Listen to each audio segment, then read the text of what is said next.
बोला बोला दुर्गा मैया की दर्शन करा दिए जीजा जी, जीजा जी। दर्शन करा दिए जीजा जी।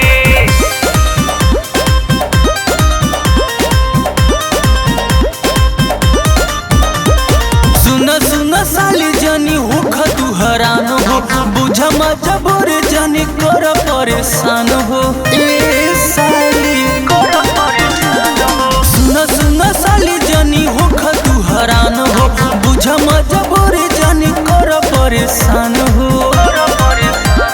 साल भर पयावे दशहरा हमके मेला घुमा दिए जीजा जी।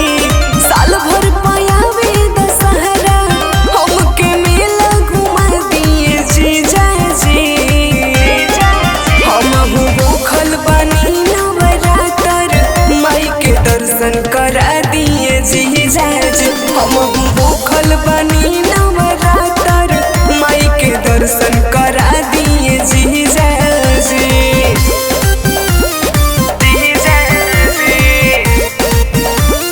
जीजा जी। माई के दर्शन करा दिए जीजा जी। जीद ठीक नइखे इतना